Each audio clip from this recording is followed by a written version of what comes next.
माँ, आज भी उसने मुझ पर हाथ उठाया। मैं थक गई हूँ, अब नहीं सह सकती। मेरी हर छोटी बड़ी गलती पर ये पूरे परिवार के सामने बेइज्जती करने लगते हैं। मैं भी इंसान हूँ, मेरी कोई हैसियत ही नहीं है। ओ रो पड़ी बोलते बोलते।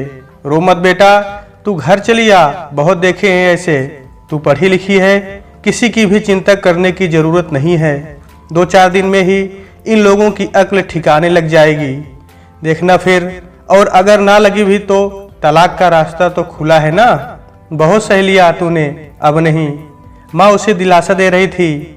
वो हिचकियाँ लेकर रोती रही और फिर अपना सामान समेटने लगी। विजय उसे सामान पैक करते हुए देखकर बोला, कहाँ की तैयारी है? आपसे मतलब? आपने मुझे कभी बताया कि आप कब और कहाँ जाते हैं?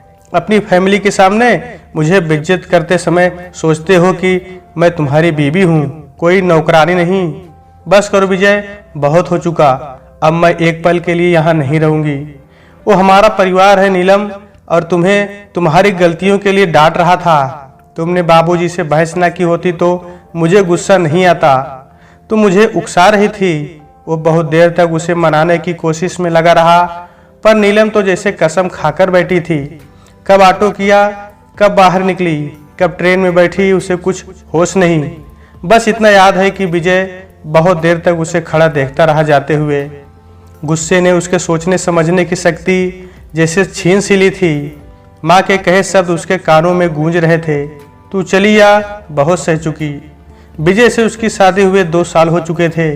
विजय अपने माता पिता का एकमात्र बेटा था। एक ही बहन थी जिसकी शादी हो चुकी थी। नीलम अपने घर में 3 भाइयों की इकलौती बहन थी और बेहद लाडली भी। शुरू में ससुराल में सब ने उसे हाथों हाथ लिया, पर वो तो केवल विजय को ही अपना मानती। बाकी लोगों से उसे कोई मतलब ही नहीं था। विजय उसे जितना समझाता वो उतना ही उल्टा करती और 2 की 4 लगाकर अपनी माँ को फोन पर बताती। वो भी उसे मुंह तोड़ जवाब देने की सलाह देती, जिसका असर हुआ कि नीलम अपने को कभी जोड़ ही नहीं पाई। उसे सब दुश्मन से लगते। धीरे धीरे सास ससुर ने तो जैसे चुप्पी साध ली। वो कोशिश करते कि नीलम से कम बात करे। आज भी वो कहीं जा रही थी तो बाबूजी ने अकेले जाने से मना किया। बेटा, तुम इस इलाके से परिचित नहीं हो, एक बार विजय आ जाए फिर चली जाना। बस फिर क्या था, उसके मुंह में जो आया बोलती गई। आप मुझे जाने से मना कर रहे हैं? आपको क्या लगता है कि मैं कुछ गलत काम करने जा रही हूँ? कोई दूध पीती बच्ची हूँ कि अब हर जगह मैं विजय का हाथ पकड़ कर चलूंगी? आप मेरे व्यक्तिगत जीवन में मत घुसिए। विजय से भी उसने 2 की 4 लगाई, पर वो उसकी रोज की हरकतों से वाकिफ था तो उसने उसे बाबूजी से तमीज से पेश आने को बोला। ये बात उसे नागवार गुजरी। वो भड़क उठी। इस पर विजय का हाथ उठ गया। उसे लाख समझाने पर भी वो नहीं मानी और घर छोड़ दिया। माँ पापा का प्यार और भाई भाभुओं की मनुहार ने उसे बहुत जिद्दी बना दिया था। अब वो खुश थी कि अपनी ससुराल से पीछा छूटा। ट्रेन तेजी से दौड़ी जा रही थी और वो उसके और विजय के बीच की दूरियों को बढ़ा रही थी। 2-3 बार विजय की कॉल को उसने रिजेक्ट कर दिया, पर माँ उन्होंने उसे कॉल क्यों नहीं की, जबकि वो जानती है कि वो आ रही है। गुस्सा शांत होने पर उसे अब विजय की याद भी आने लगी थी, पर वो नहीं जाएगी वापस। देखते देखते वो अपने मायके की जमीन पर थी, जहां उसे लेने कोई नहीं आया था, जो उसके लिए बहुत आश्चर्य की बात थी। स्टेशन से घर तक जाने के लिए उसने ऑटो लिया। बीच में बड़ी हवेली के पास से गुजरते समय उसे बड़ी अम्मा की याद आ गई। आज शायद कुछ है हवेली में, बड़ी रौनक दिख रही है। घर जाकर माँ से पूछेगी। घर के दरवाजे बंद थे। नीलम का दिल तेजी से धड़क गया। किसी अनहोनी की आशंका से घिरी हुई वो घर के अंदर दाखिल हुई। पहले जब भी जाती थी तो तीनों में से कोई न कोई भाई उसे लेने जरूर स्टेशन जाता था। आज क्या बात है, घर के दरवाजे बंद थे। नीलम का दिल तेजी से धड़क गया। किसी अनहोनी की आशंका से घिरी हुई वो घर के अंदर दाखिल हुई। पहले जब भी आती थी तो तीनों में से कोई न कोई भाई उसे लेने जरूर स्टेशन जाता था। आज क्या बात है, अंदर का माहौल भी खिंचा खिंचा सा था। दोनों छोटी भाभियों ने उसे देखकर फीकी सी मुस्कान फेंकी और अपने कमरे की तरफ चल दी। बड़ी भाभी ने उसके हाथ से बैग लिया और बैठने को बोला। भाभी, बात क्या है? क्या हुआ है सबको? पहले तो घर के आंगन से आप तीनों की हंसी की आवाज गूंजा करती थी और आज दोनों भाभी मुझे देखकर भी मिलने नहीं आई। यहाँ तक कि मुझे लेने भी कोई नहीं आया। कुछ नहीं नीलू, तू अभी थक कर आई है। जा, माँ पापा तेरा इंतजार कर रहे हैं, बाद में बातें होती रहेंगी। बड़ी भाभी उससे उम्र में बहुत बड़ी थी और उन्हें माँ की तरह ही प्यार करती थी और उनके स्वभाव से परिचित थी कि कोई भी ऐसी बात जो कड़वी हो भाभी उसे नहीं बताएगी। थोड़ी देर में ही वो समझ गई कि रिश्तों में दरार आ चुकी है। इस बात का सबूत आंगन में 2 किचन बता रहे थे। यही वो बात थी जो शायद बड़ी भाभी उसे अपने मुंह से बताना नहीं चाह रही थी। वो अपना बैग लेकर माँ के कमरे की तरफ चल दी, पर तभी एक और झटका लगा। भाभी ने उसे छत में बने कमरे की ओर इशारा करके वहां जाने को बोला। पर भाभी, माँ का कमरा तो नहीं नीलू, अम्मा पापा मेरे साथ रहते हैं ऊपर। तू चल, मैं तेरे लिए कुछ खाने को लेकर आती हूँ। ढेर सारे सवाल उसके मन में चल रहे थे। इतना सब हो गया और माँ ने मुझे बताया भी नहीं। एक मैं हूँ जो अपनी सारी बातें उनको बताती हूँ। अभी जाकर माँ से पूछती हूँ। ऊपर पहुंचकर वो माँ के गले लग गई। इतना सब कहना था, पूछना था, पर कुछ बोलती इससे पहले ही माँ ने उसे चुप रहने का इशारा किया। तेरे पापा की तबीयत बहुत खराब है, अभी अभी सोए हैं, हम बाद में बात करेंगे। अब तो तुम्हें यही रहना है ना, तो आराम से सारी बातें करेंगे। मन की बात मन में ही रह गई। उसके लिए भाभी ने उसकी भतीजी के कमरे में बिस्तर लगा दिया। दिन भर की थकान और तनाव के कारण उसे कब नींद ने घेरा पता ही नहीं चला। दूसरे दिन नीचे से आई तेज आवाजों ने उसकी नींद तोड़ी। मजले भैया जोर जोर से चिल्लाकर छोटे को अपनी तरफ से गाड़ी हटाने को बोल रहे थे। छोटे भैया कुछ बोलते इससे पहले ही छोटी भाभी ने उन्हें खरी खोटी सुनाना शुरू कर दिया। वो अवाक सी खड़ी हुई देखती रह गई। ये लोग इस तरह कैसे कर सकते हैं? रिश्तों की कोई मर्यादा होती है कि नहीं? बड़े जेठ हैं वो, हिम्मत कैसे हो गई? छोटी भाभी से अभी जाकर बात करती हूँ। वो गुस्से में नीचे को चल दी, पर माँ ने उसे बीच में रोक दिया। नीलम, ये उनका मसला है, तुझे बीच में पड़ने की जरूरत नहीं है। पर माँ, मर्यादा नाम की भी कोई चीज होती है या नहीं? अच्छा, माँ ने उसे देखा। उनकी अंतर्भेदी नजरों से वो पानी पानी सी होकर वापस कमरे में चली गई। कहने को आज पहला ही दिन था उसका इस घर में जहाँ उसने जन्म लिया था, जहाँ उसके माँ पापा थे, पर पता नहीं क्यों सबकी नजरों में एक खालीपन सा था। उसका कमरा भी अब दूसरे भाई के हिस्से में चला गया था और वो एक अनपेक्षित मेहमान की तरह अपनी भतीजी के कमरे में अपने बैग को एक जगह देने की कोशिश में लगी हुई थी। पापा से कोई भी तनाव वाली बात ना करे, ये हिदायत माँ और भाभी दोनों सुबह से 2 बार दे चुके थे। कहाँ तो उसने सोचा था कि वो पहुंचेगी तो तीनों भाई उसे सर आंखों पर ले लेंगे, और कहाँ ये सब देखने को मिल रहा है। बड़े भैया ने भी संक्षिप्त सी बातें की, जैसे मानो किसी को पड़ी ही नहीं है उसकी और ना ही उसकी परेशानियों की। उसका सारा सोचा हुआ पानी में मिल गया। सब अपनी दिनचर्या में व्यस्त थे। माँ से कितनी सारी बातें करनी थी, पर वो भी मानो कुछ सुनना ही नहीं चाहती थी। अब उसे रह रहकर अपने घर और विजय की याद आने लगी।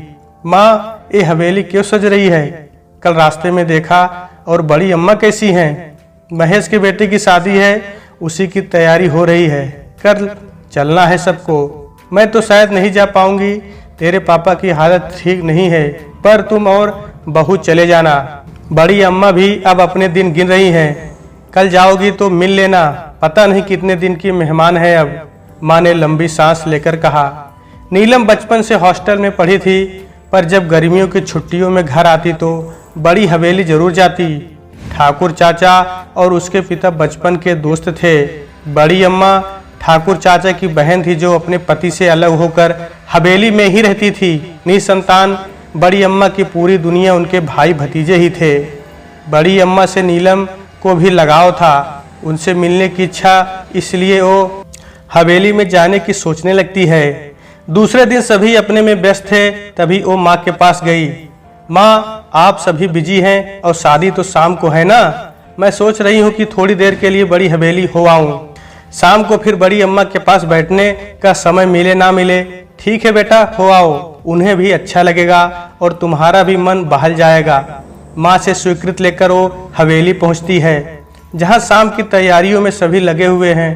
ठाकुर चाचा और बाकी लोगों से मिलकर वो बड़ी अम्मा का हाल पूछने उनके कमरे की तरफ चल देती है। बचपन से इस जगह आती है तो हवेली के चप्पे चप्पे से वाकिफ है। बड़ी अम्मा के कमरे में बड़ा सा ताला देखकर वो चौंक जाती है।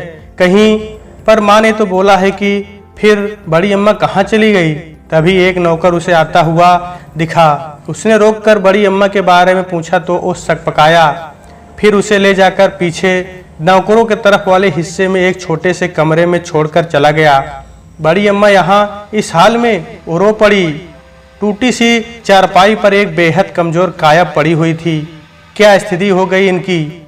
उसने अपने बचपन में इस हवेली में उनका रुतबा देखा था और आज उन नौकरों के कमरे में। तभी उनकी खांसी से वो जैसे वर्तमान में आई। अम्मा, मैं पानी देती हूँ, कहकर वो कमरे में पानी ढूंढने लगी।